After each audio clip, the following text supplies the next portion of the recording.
Hello,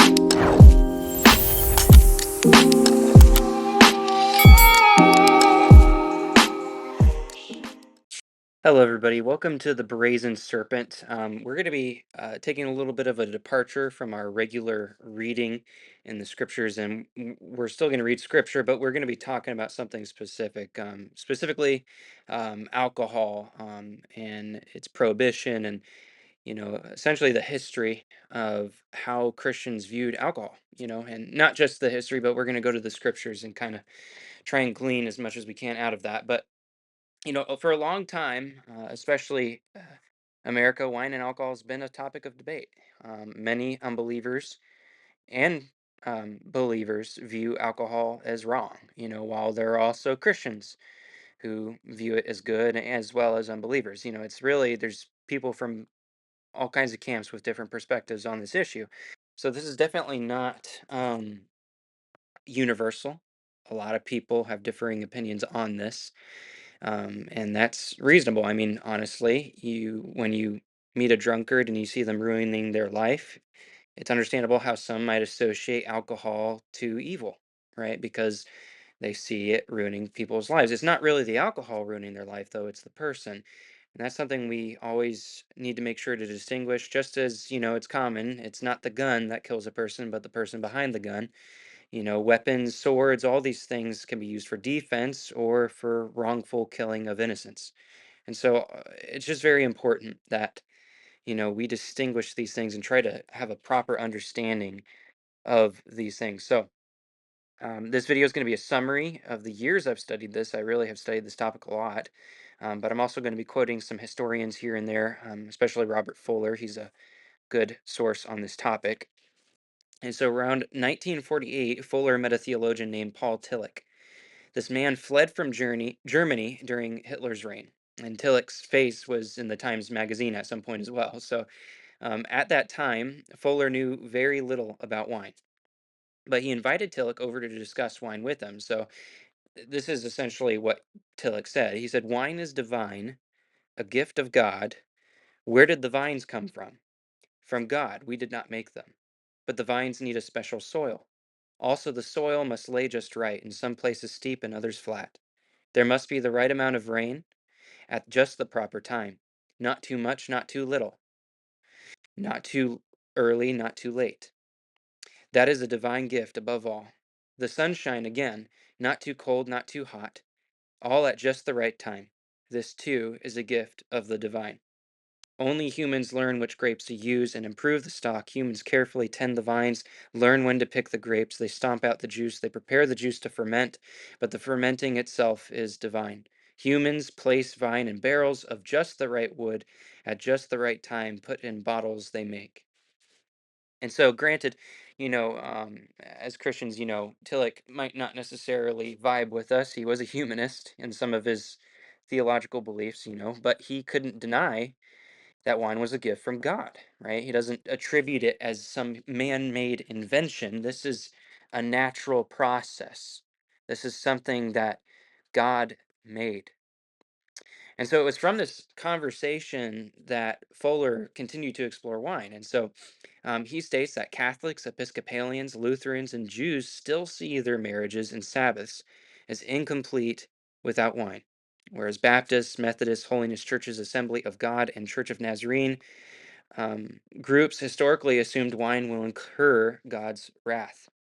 Buddhists and Muslims prohibit alcohol, though in the Quran, alcohol is viewed positively.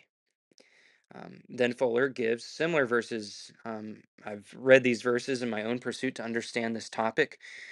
Genesis 9:20, Noah is considered the first husbandman after the flood. In other words, he's the first gardener, right? And the first thing he plants are grapevines. He then drinks the wine and he's drunk. And we're not saying that getting drunk is good here, but it's very interesting that the first thing Noah decided to plant was the grapevine. That speaks very highly of the grapevine. It's something many people cherish.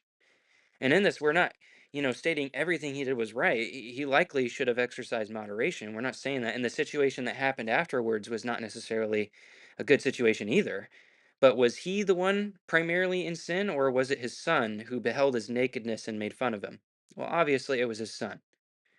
So, really, you see here, Noah has just been delivered from a flood, and the first thing he does is make a vineyard. Some people see this as the first sin after the flood, but really, wine was often attributed to giving thanks to God. So, we don't see that Noah making this vineyard here was wrong. Rather, it's very likely he did this out of joy to the Lord who delivered him. Genesis 27:28. Isaac pronounced a blessing on Jacob, saying, God bless you with plenty of corn and wine. Deuteronomy 7:12 to 13. Obedience to God promised blessing of offspring, fruit, corn, wine, oil, and cattle. And so when the people were in obedience to God, these things were essentially promised to them as a people that God would shower blessings upon them in their lives. And wine was considered one of those blessings. Also, in regard to Israel's prophecies regarding their future restoration back to their land, wine is often spoken of positively. Amos 9:13 to 14 says, the mountains shall drop sweet wine, they shall plant vineyards and drink the wine thereof. And so some assume that term sweet wine refers to non-alcoholic wine, but that's not what that's saying. Even today, there are sweetness levels associated with certain wines, all of which are alcoholic. And truly, there are some wines which are more bitter than others, but some wines are grown to eat with certain meals, whereas some are for feasts and celebrations. All this is to say, sweet wine does not mean non-alcoholic, and it never did. Joel 3:18, the mountains shall drop down new wine. The hills shall flow with milk, all the rivers of Judah shall flow with waters, and a fountain shall come forth out of the house of the Lord and shall water the valley of Shittim. And so some will state that this term new wine, so we talked about sweet wine, now we're talking about new wine. They say it speaks of grape juice fresh off the vine without any fermentation process. But even Jesus, when describing new and old wine, both of them are seen as having undergone some fermentation process. So let's read it. It says in Luke 5, verse 37, and no man putteth new wine into old bottles, else the new wine will burst the bottles and be spilled, and the bottles shall perish. But new wine must be put into new bottles, and both are preserved. No man also having drunk old wine straightway desireth new, for he says the old is better. And so now notice the word bottles, okay? The original Greek here is actually speaking of wineskins, okay? So not really a glass bottle like we're thinking today, but that was the translation so modern readers could understand it. Jesus states the new wine would burst the bottle. And how would that be? I mean, honestly, from if this is just regular grape juice, how would that be? And it's because new wine has just begun its fermenting process. So we clearly see here this is not regular grape juice. If you put new wine beginning its fermenting process into old bottles, the old bottles, the wineskins, will not be able to stretch any further and will burst. The wineskins were designed to stretch with the fermenting process. So you would need to get new wineskins and put new wine into the new bottles so that the bottles would not burst or perish. So even when Jesus describes new wine, we have clear proof text showing us that new wine and old wine were both alcoholic and undergoing a fermentation process. The myth that wine was viewed as both non-alcoholic and alcoholic in that day is just not really accurate. And the scriptures prove that. Wine, in a general sense, was always viewed as alcoholic to some degree, even if it was in a small degree. And Jesus does not speak of this wine as evil. He speaks of it in a simple observation sense. He doesn't condemn drinking wine, but instead, one of his first miracles was turning water into wine. The new wine would have been significantly sweeter because of the sugars in it. So the yeast had not yet converted all the sugars into alcohol yet. Old wine would have gone through this process. Old wine's considered mature. And so, one thing to note is that when Jesus performed his first miracle, the keeper of the feast said, every man at the beginning does set forth good wine. And when men have well drunk, then that which is worse, but thou hast kept the good wine until now. So now Jesus stated, when talking about wine, men generally prefer the old wine over the new wine. That gives us perspective on what this keeper of the feast is talking about. It would make very little sense the keeper of the feast enjoyed new wine as much as old wine. Even as Jesus said, men generally prefer old wine. Rather, he was praising them for keeping the well aged wine until that point in the feast. And this implies when Jesus made wine, it was fermented well and aged well. Not only was Christ turning water into grape juice, but he was increasing the process of fermenting the sugars into alcohol. But continuing on, there are more prophecies speaking positively of wine. Zechariah 9 says, And the Lord their God shall save them in that day. Corn shall make the young men cheerful, and new wine the maids. And so, on another note, when wine is often spoken of, it says it gladdens the heart of man.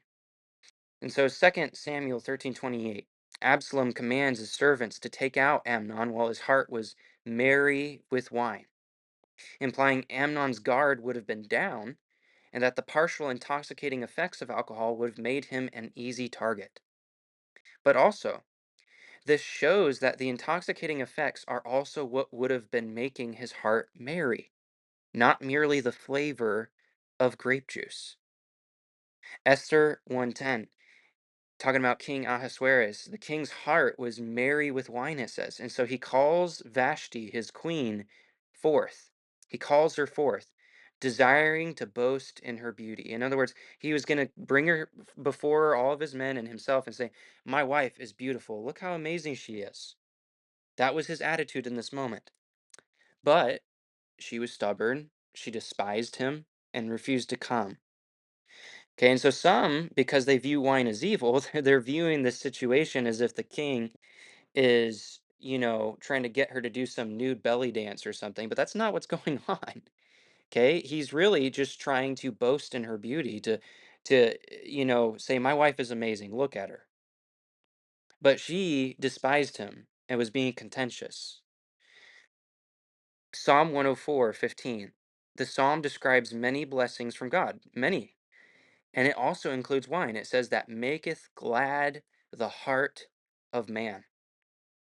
If men historically at least saw King Ahasuerus as under the influence of alcoholic substances, all right, whether you're viewing what he did as right or wrong, most people will generally agree that he was under the influence.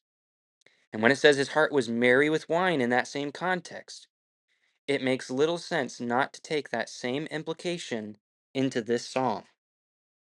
It is clear that the intoxicating effects of alcohol are described as making the heart of man glad. In Ecclesiastes, Solomon says, Go thy way, eat thy bread with joy, and drink thy wine with a merry heart. Again, that same idea, making merry the heart of man, right? For God now accepteth thy works. Live joyfully with the wife whom thou lovest.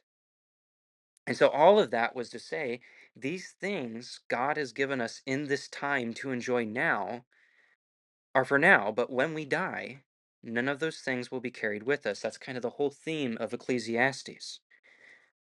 Those are joys for the now, but not for the future. They are not, we will not carry wine with us up into heaven, but we have been given it to us by God to enjoy.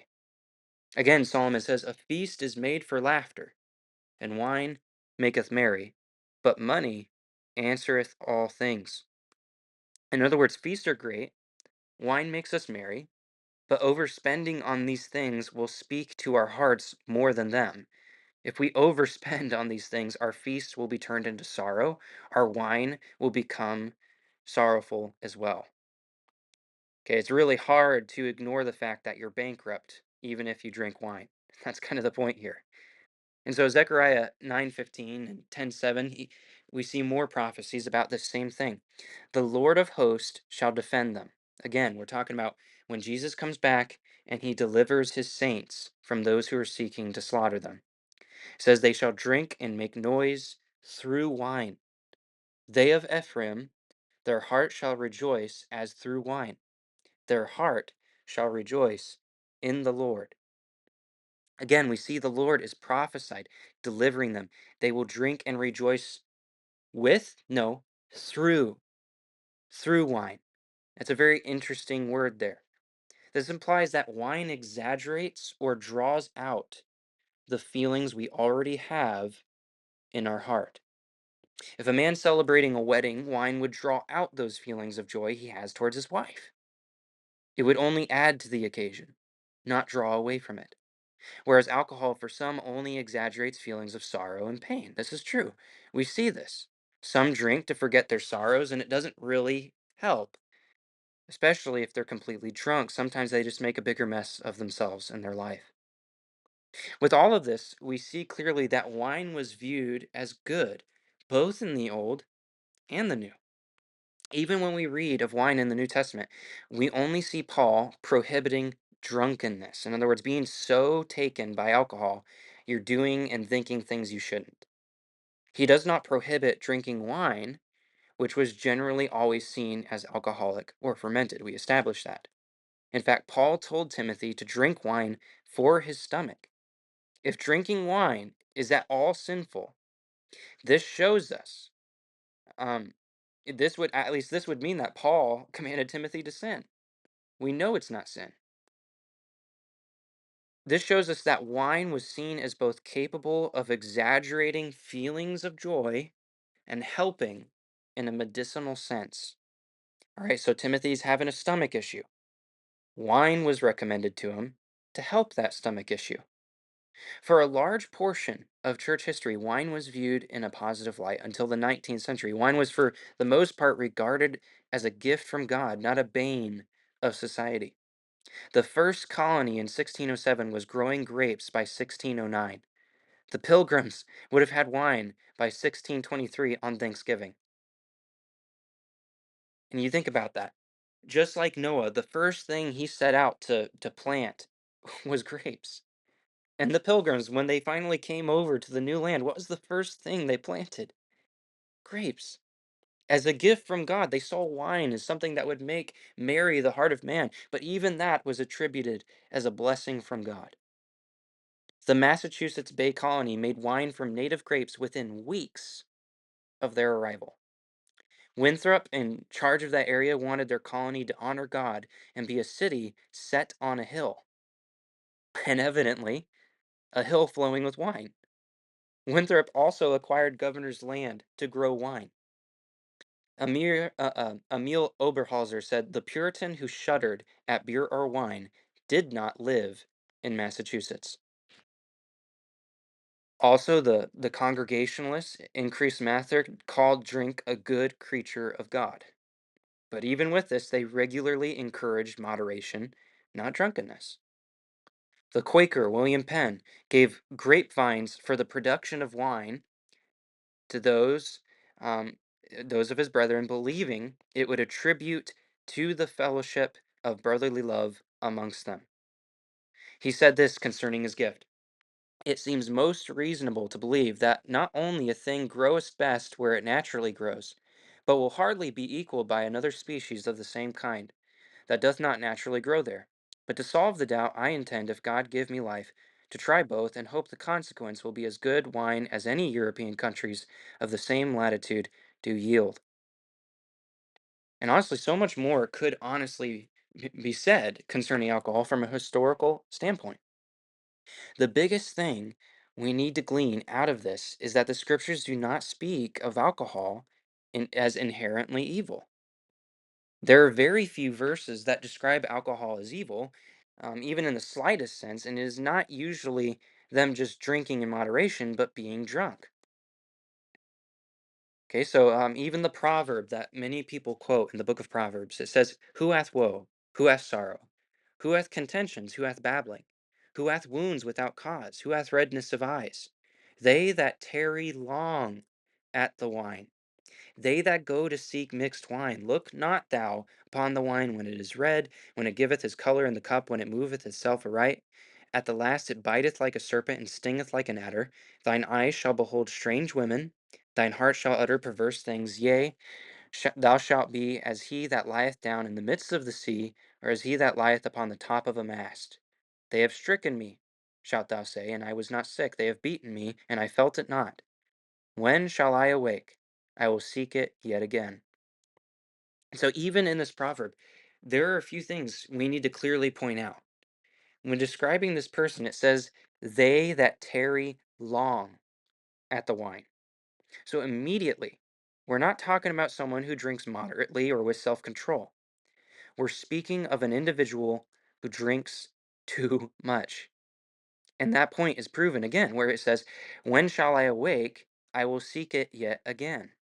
And so this guy is tarrying long at wine, going to sleep, and waking up to go back and get drunk. He lives to get drunk. We're not talking about a guy who busts out a bottle of wine for a feast or celebration. We're not talking about someone who drinks wine with a meal at home. We're talking about someone who regularly returns to wine, a wine bibber. He's addicted to wine. He has no self control. The proverb tells this person not to even look at the wine.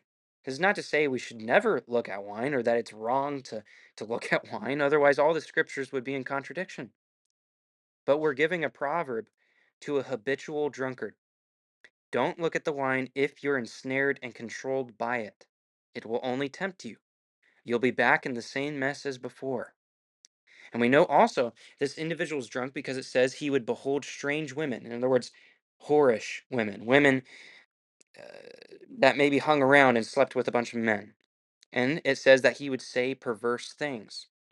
So this individual being spoken of is so strongly under the influence, he is saying things he would never say and hanging out with literal whores. And it says his movement is like when someone lies in the midst of the sea. And if you've been out on the ocean, you know what that feels like. You're being tossed back and forth. He's so drunk, he can hardly walk straight. And so this is what the proverb is specifically targeting. The scriptures speak against being um, being controlled, being ensnared by alcohol. The scriptures speak against drinking so much that you cannot control yourself and do things you normally wouldn't. This is not a proverb for the moderate drinker who exercises self control, though it could be a warning to all men who drink wine to never let alcohol rule your life. Again, Luke 21:34, Jesus says, take heed to yourselves, lest at any time your hearts be overcharged with surfeiting and drunkenness and cares of this life. Okay, and so we already discussed. Paul says not to be drunk. He never says don't drink. In fact, he states the opposite to Timothy, right? When Jesus is speaking here to his disciples about partying, drunkenness, and being consumed with the cares of this life, all are the results of being overcharged in the flesh. With that being said, let's say if someone lives to eat, sleep, and play, he will give ground to the pleasures of his flesh to a degree he will not think straight or be sound in mind. If a man's consumed with anxiety and things pertaining to this life, he will also not have a sound mind. If a man drinks so much he's drunken, he's not going to have a sound mind. He will be overcharged in pleasure in the flesh. So now understand this. Partying and feasting is not evil. If that were the case, marriage celebrations would also be evil, and we know they're not. So being concerned for some things pertaining to this life isn't also not evil. It is wrong though, um, or I'm sorry, it's not wrong to plan out how we're going to pay our bills. It's not wrong to budget. But what is wrong is to let those things rule our hearts so we become anxious or greedy. Feasting and partying can quickly become an issue when we overindulge because our minds stop thinking about serious things.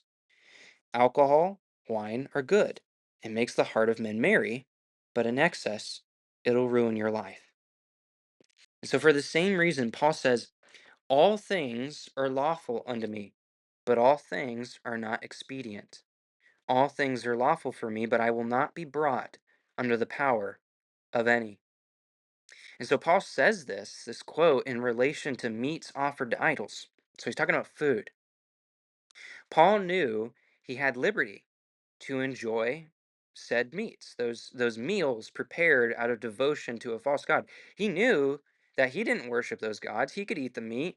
It's fine, right? He has liberty to do that, and God wouldn't condemn him for it. But he would not allow that liberty or those things to rule all his decisions in life.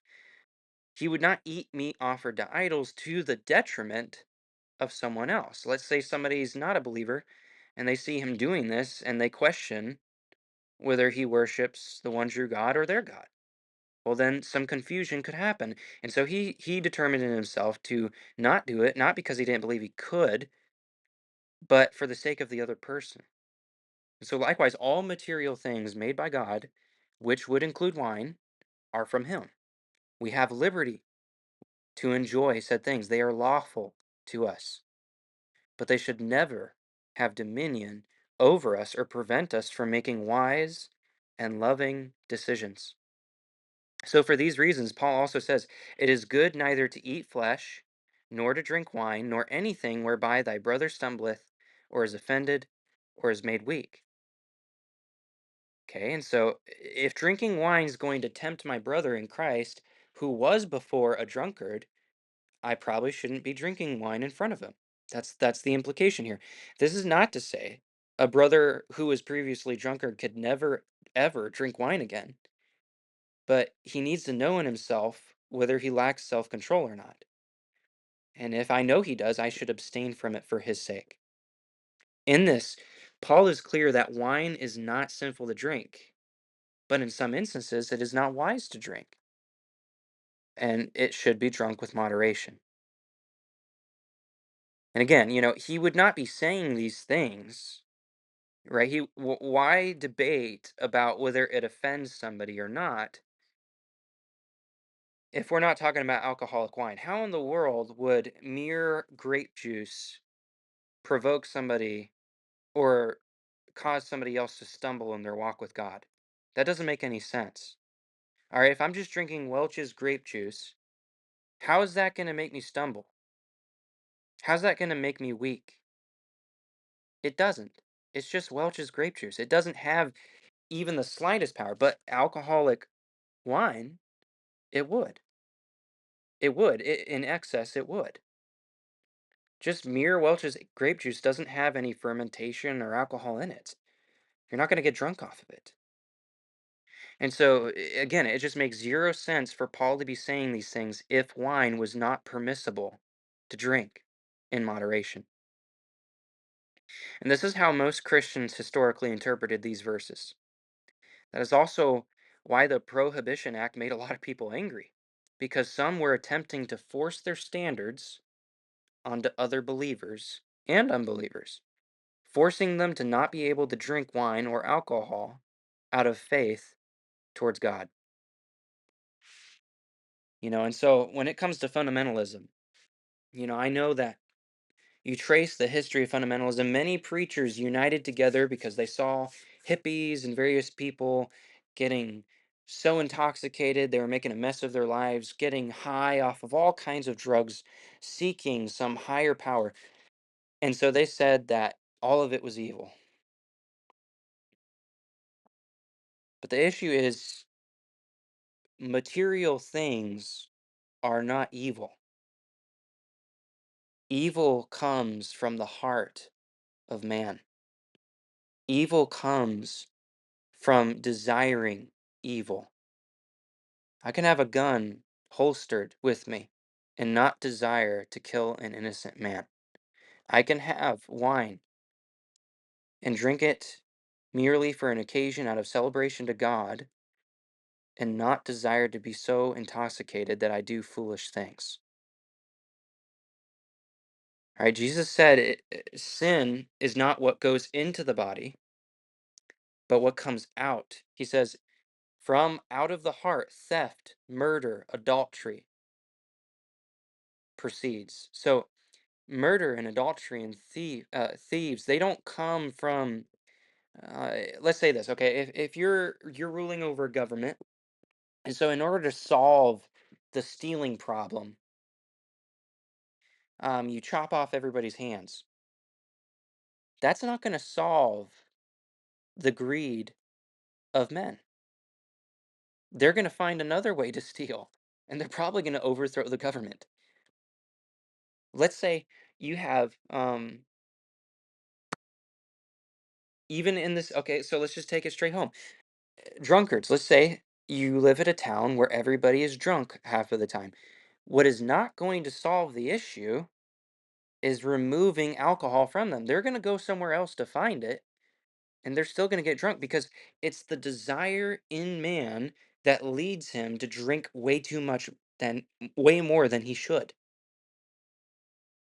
All right, if you even all right, pornography. All right, let's say you say, well, that's a big problem in our society. Men just keep doing it. You know what? You can take the internet away, and men are still going to find some way to commit some sexually heinous act.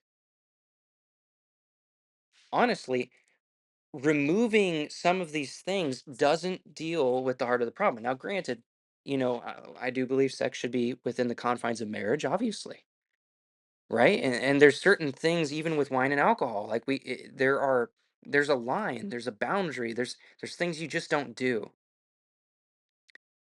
But if you made everybody a eunuch and took away their ability to have sex, that wouldn't solve the problem either. In some cultures, eunuchs were the ones raping and doing all sorts of heinous acts in certain societies because, they were so depraved. They had been withheld any opportunity to actually engage in sexual intercourse that instead they decided to do some really messed up stuff. That passion, that desire doesn't go away just because you remove somebody's private parts. And I know that's graphic, but I'm just saying, eh, people go about to try and solve these issues the wrong way. You're not going to turn somebody away from being a drunkard by telling them they can never drink wine again. You're not going to turn somebody away from pornography and other addictions by telling them they can never have sex or calling sex evil. But you tell them where it is permissible and you tell them when it is good. These passions God gave us are not inherently wrong. And so amongst Christian circles today, we see this being a big issue. I mean, you've got people from all types of denominations with differing views on this issue. You have fundamentalists who don't agree on this. You do, even though a large portion of fundamentalists did unite over this issue. But this is definitely not something worth dividing over in contrast to the multiple thousands of issues that are going on in our world today. When you've got people completely distorting the gospel, the message of hope, that is a bigger issue. When you've got people coming into churches and robbing their church members blind, that is a big issue. We want to fight on standards in regard to alcohol and how somebody comes to church dressed, but those are not big issues. There are plenty of scriptures where one person could weigh one way or the other, but definitely I think this issue is pretty clear. And a lot of Christians used to think that. But today people are confused and people are fighting and bickering and chewing each other apart because of this. And so James tells them, if you will bite and devour one another, be careful that you do not consume one another. You better be very careful about your passions and your fightings and taking advantage of one another. Do not be contentious about this issue. Don't separate from the brethren over this issue. This is not worth separating over, even in the slightest sense.